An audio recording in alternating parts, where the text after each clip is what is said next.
নমস্কার। আজকের গল্প বিবাহ বিভ্রাট। কলমে সন্দীপ, কণ্ঠে পূজা। সমীরণের বিয়েতে আমার নিমন্ত্রণ ছিল। পাড়ার ছেলেরা মিলে ঠিক করেছিলাম সন্ধ্যের দিকেই যাব। গরম গরম মাটন আর পোলাওয়ের গন্ধে মনটাকে ভরিয়ে তুলব। কিন্তু বিপত্তিটা হলো, সেই পাড়ায় একই দিনে একসঙ্গে পাঁচটা বিয়ে।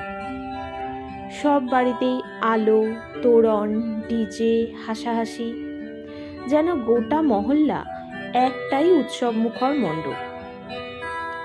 আমি ভাবলাম সমীরণের বাড়িটা খুঁজে নেওয়া খুব একটা কঠিন না।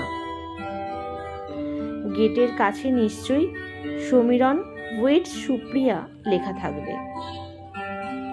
কিন্তু যেই গলি ধরে ঢুকলাম, দেখি একটা বাড়ির গেটের সামনে দাঁড়িয়ে দুইজন লোক জোরে জোরে বলছে, এদিকে এদিকে, বরযাত্রীদের খাবার চলছে। শুনে তো আমার জিভে জল এসে গেল। ভাবলাম, বাহ, এ তো বুঝি বিশেষ অতিথিদের জন্য ডাক। ভেতরে ঢুকে দেখি স্বর্গরাজ্য।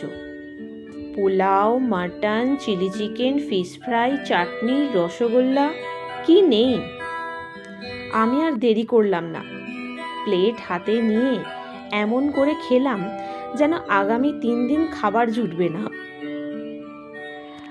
সবাই এত আপন মনে কথা বলছে, হাসছে। মনে হলো সমীরণের বাড়ির লোকগুলো বেশ মিশুকে। পেট পুড়ে ভুরি ভোজ করে যখন বেরোচ্ছি, তখন গেটের উপরে বড় করে লেখা ব্যানারটা নজরে এলো, সুব্রত ওয়েটস মৌসুমী। আমি তো হতবাক। এ যে সমীরণের বিয়ে নয়। পেছন থেকে এক কাকা চিৎকার করে বললেন, এই যে বাবা, খেয়ে চলে যাচ্ছ, সুব্রতকে তো একটু আশীর্বাদ করে যেও। আমি তো লজ্জায় লাল হয়ে গেলাম।